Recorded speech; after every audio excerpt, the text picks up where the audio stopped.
We good? And ready. Thank you. Attention in the media room.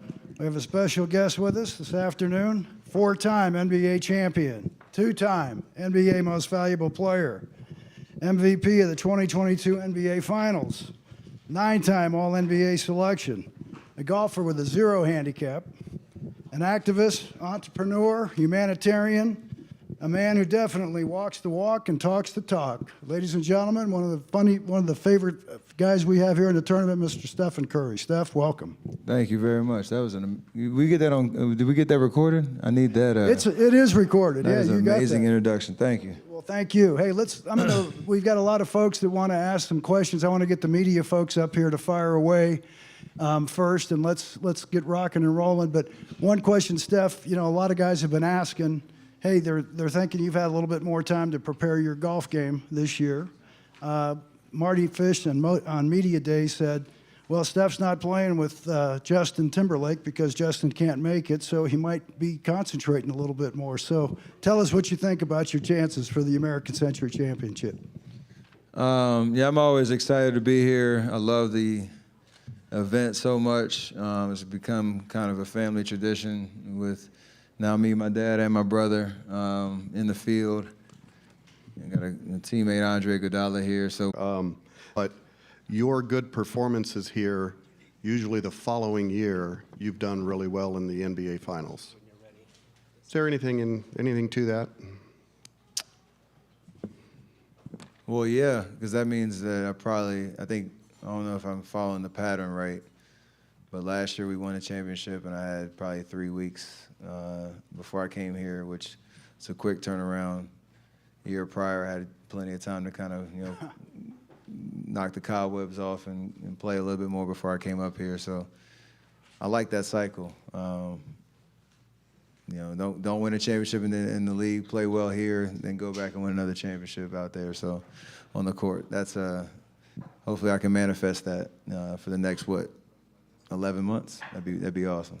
And then another one that, again, a little bit of a reach perhaps. When MJ was here, when he used to play here, he said that when he retired from basketball, he would eventually win this. And of course, he had other things kind of take his attention away. But do you sense maybe that might be something? Is that a legitimate thing, you think? Honestly, I feel like the way I kind of approach it and I feel like where my game is I have the game to win it now. Just a matter of can you do it? I can say it all I want to. I finished 4th twice, I think. Yep. So it's in there. It's just a matter of can I put it together for 54 holes and balance the fun and the focus that you need to have to play all 3 rounds and play great. So my goal has always been to try to do it as an active NBA athlete. I got a few more years left to do it, so we'll see how it goes. And this next question was from yesterday. Did we have the long drive yet, or is that today? Oh, I won by 1 yard. I'm telling you, I beat Patty Mahomes by 1 yard. I don't know what's going to happen in the afternoon wave, but I got him by a yard. Is that important for you to win that? I swung like it. Absolutely. Absolutely. Thank you. Yeah, a couple of quick notes. Dan, you brought up a pretty good point as far as an active player. Only one active player has ever won this tournament, and that was Mario Lemieux many years ago. So, and I know Joe Pavelski came close last year with being in the playoff. He was in the playoff, right? Right, yeah. He was in the playoff.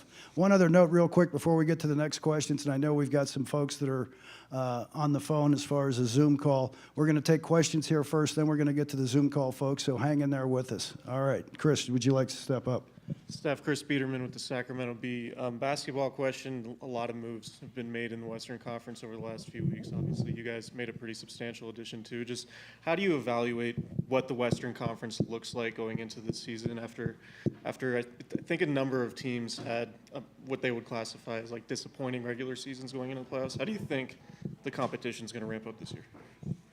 I think competition is always high. There's a few surprise teams every year, but you kind of know who the top of the top echelon of the West and even the East is. Obviously, Denver winning. They're a very complete team, and They played amazing. Jokic is awesome. Jamal Murray. So every other team is trying to make adjustments and trying to get better. Like, even when you win, you try to get better every year. And some moves may seem drastic. Some might be a little, fine tweaks. But I think every team is trying to take stock of what they have. And for us, it was about trying to, make the pieces fit a little bit better, to try to give us more versatility on both sides of the ball. And, we understand our core is back, and, adding CP, some other vets that are going to really help us, fill out the rotation and increase our depth. We got 2 young guys who are in their 3rd year, JK and Moses Moody, who are going to be, have huge opportunities to, take another step in their career. So that's where we are, and we feel like, our team makes a lot more sense this year. It's just a matter of, again, going out and playing and letting the season kind of unfold and understand what we need to do to beat the best in the West. So there's a lot of good teams, and we want to be one of them. What do you think about the midseason tournament and the idea of single elimination, knockout type stuff in the NBA, not something we've seen before? I mean, it's fun for fans to have something else, something new to kind of lock in on, especially early in the year. For us, it doesn't change the regular season schedule in terms of the amount of games we're playing, just the championship game that, there's a lot on the line, monetarily, the trophy, the narrative of who's kind of the best team in the early part of the season. So it's something different. The venue in Vegas will be fun for a lot of fans to come in just for those 2, the semifinals and the championship game. But it'll take an identity of its own over time.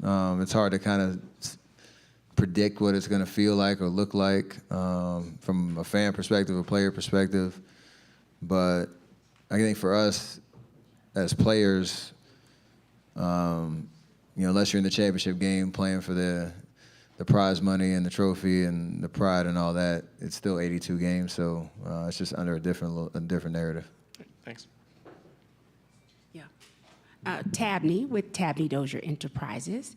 Update on Underrated. I saw some really good social posts with your nonprofit, traveling with them this summer, empowering youth, increasing access to golf. Just love an update from you. Yeah, we're in our currently in our 2nd year. We increased the field that is coming to each venue that we have from 48 to 96 now, and that's equal across both the boys and girls. Fields that we have some amazing courses that are hosting our tournaments. We were at the park in West Palm Beach. Last week we were at Firestone in Akron. They're going to Paiute in Las Vegas, Chambers Bay in Washington, and then they're coming down for the Tour Championship at Lake Merced in San Francisco. So increasing the field and obviously championship venues that are giving kids a first-class experience. It's been an amazing journey so far. We've had some amazing partners that have been a part of making this a success. DJ Khaled came out to a stop and gave the kids a lot of good energy. You have Butch Harmon coming to a stop in Vegas to talk to the kids. We had Gil Hands come talk to the kids about course design and just his experience in the industry. So it's the competitive atmosphere that we give them, the competitive experience, but also trying to instill them some of the life skills and workforce skills that can help them even if they can't, or if professional golf is not in their future. But we also hope that there's a few that can crack the professional tours and get more representation on the tours. No doubt. And then just a life question. July is Minority Mental Health Awareness Month. I think about all of the hats and the roles that you wear, dad, son, champion, your job, but Black men don't often have a space to say, hey, I'm not okay, hey, I'm not doing well. I would just love for you to speak to that, because I don't think there's anything stronger than saying, I'm not doing okay. What do you feel? I mean, all that's needs to be I think the access to therapy or outlets that can help through tough times, or even, you know, just developing the right perspective on the challenges that life throws at you. Kevin Love and DeMar DeRozan in our league have been huge champions of promoting, you know, self-help and self-care and mental wellness and mental health. My sister's a huge proponent and champion of mental health awareness, and has used a lot of her platform to speak on that. So no matter what background you have or what industry you're in or what level of success you've had, you have to take that seriously. You have to find the right space to deal with life and all the highs and lows. But yeah, it needs to be talked about more, and I think it is. Good, thank you. Okay. Hey, Steph. Cam from NBA.com here. Are there any lessons you take from basketball and apply to golf, and vice versa? Are there any lessons from golf that you apply to basketball? The next shot mentality is huge. You got to have a short memory on both basketball court and golf. Obviously, basketball is a little bit more reactive, so you don't have much time to dwell on what's going on in golf. You have a long walk from the next shot to the next shot to, you know, deal with the thoughts that's going on between the ears. But that next shot mentality, you have to have a bit of amnesia out there. But also in both sports, when you find that flow, just to be able to stay in that space for as long as you can and enjoy it and lock into whatever's producing, you know, the right shots, the right visuals that you need to see. And for me, when that ball is hitting the net every time, like, there's no better feeling in either sport. Golf's a little bit harder to find it. So you got to be a little bit more patient and deal with how, I guess, how the game of golf can humble you. So I think those are probably the biggest similarities for me. Yeah, nice. And you've achieved a great deal in the golf space. You just won the Ambassador of Golf Award, funded the Howard Golf Program, and you founded the Underrated Golf Tour. What are you most proud of among your achievements in golf? I think just the fact that I've turned a passion, that I started playing when I was 10, and for a long time it was just about me playing, like, and who I got to play with and seeing how much better I could get at the game, and, you know, maybe showing up at a member guest or two, and now to turn that passion into creating opportunity. You just mentioned 4 amazing either entities or honors that I've had. The fact that I'm being recognized for that effort so soon, because I feel like I just got started on this journey of, you know, creating opportunity, scholarships, a platform for especially black and brown kids around the country that need to get golf clubs in their hands a lot earlier in life, and developing a pipeline for them to, you know, pursue golf at the highest level, but also get access to the world of golf that we all have benefited from in some way, shape, or form, because we're all here. Like, that's what I'm most proud of, I guess, in general, because it's not easy to do, and I've had a lot of great people and partners and sponsors and brands that have joined this mission with me. So I'm excited about where we are in the future. And I was talking to Butch Harmon the other day about your session with him out at Cypress Point, and he was saying the biggest key for you is kind of calming the nerves when you play in the tournament tomorrow and through the weekend. Can you compare, like, the nerves that you feel, you know, stepping up to the first tee tomorrow at a competitive golf tournament to, you know, playing in a high-pressure situation like the NBA Finals? I think I've said it before, I get way more nervous on the first tee of any, like, event than basketball. You know, I still get butterflies and all that on the court, but that's my happy place. And as much as I think I'm preparing for the American Century Championship, I still know I don't know all the ins and outs of what it means to learn the game at the highest level. And it's a never-ending journey on that front. So it's no surprise that on the first tee, and even the adrenaline rush that you get through the 4 hours and some change that you're out there, I love it. And me and Clay played in the match against Kelsey and Mahomes, and Clay, I talked to him after, and he's like, I hadn't felt that much adrenaline, you know, in a very long time. So it's something about this game, man. I don't know how to explain it, but it brings a lot out of you. Yeah. Thanks, Steph. One more here. Hey, Steph, good to see you again, man. Mike Stephenson here with Nevada Sportsnet. A few really quick ones. First of all, that one you hit on 13 last year, 97 yards out, splashed it in. Would you say that is the greatest golf shot you've ever hit? And also, would you admit how many times you've watched that video? It's one B to my only hole in one. So, but obviously 1B just because it was in a tournament and it was out here, and I just love this place and the reaction I got from the crowd. I watched it probably 40 times that day,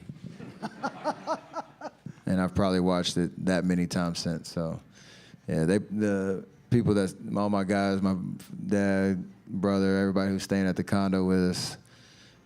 They're probably sick of hearing the highlight, the volume and the commentary just because how many times I watched it. But again, it's an out-of-body experience on that one. That's a great clip to have in your arsenal. If you could pluck a power from any of your fellow competitors, who would you want to steal an attribute from? I've asked a lot of people this. A lot have said your jump shot. Marty Fish is on golf? I'm saying actually in basketball. respective professions, yeah. So would you want, Alfonso Ribeiro's dance moves or something like that? Oh, I want to answer it in golf terms. I want Marty Fish's tempo. Just because I just love watching him swing. Okay. Thanks, man. Oh, he's right there. Look at that. That was not planned at all. That was not planned at all. It's the sweetest tempo I've ever seen, big fella. A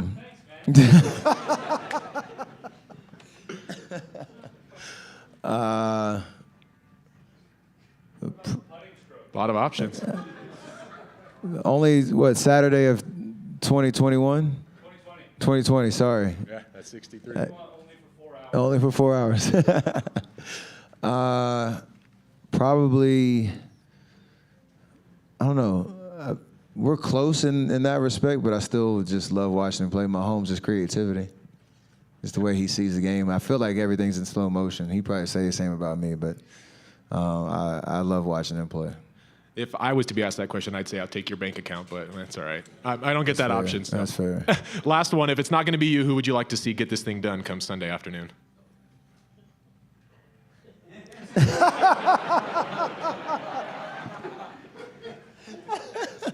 Wardell Stephen Curry the first. Dell Curry. Okay. I'd like to see we call him the originator. I'd like to see him get it done. Sorry, Marty. If you don't mind, I did want to ask you one quick more because we had your pops for Media Day via Zoom. He did mention the car ride you guys take over, and that's when the bet is determined. Curious what the bet is. But I did ask him about both Caleb and Cody Martin, two guys that we covered down in Reno for the University of Nevada, Carolina guys. Of course, Pops was with them in Charlotte. Caleb just played in the finals. If you cross paths with those guys, what do you think about their respective games if you know much about them? I've played against both of them. They're amazing athletes. They have the toughness and the grit to them. Obviously, the ability to make it in this league, especially at the wing position, is extremely difficult, and you have to kind of have that toughness and know-how, and I'm sure they've come a long way from when y'all covered them back in college. So, what was the first question? I forgot. Well, I guess, do you have the bet in place at this point? Oh, yeah. We're still working on massaging out the handicaps in the sense. I spot both of them points. Yeah. I think right now the soft agreement is I'm giving my dad 12 points total and my brother 45. So I got to play well. Yeah, man. I got to play well. Hey, good luck to you, and we always appreciate you doing this because we know you don't have to, so thank you, man. Absolutely. All right, we thank you for that one question. All right. I said a few. All right, we're going to go to the Zoom callers right now and fire away. Let's see what we got. Stephen. Go ahead. Okay, hey, Stephen Bondi, you're up. I bet it's Steven. Watch. Is it Stephen? No, it is Stephen. Oh, no way. How you spell it? Yeah, man. Yeah, Stefan. When people ask me, I say you pronounce it just like Steph Curry. There you go. So, I do cover the Knicks, and I'm in New York. So I got a Dante DiVincenzo question for you.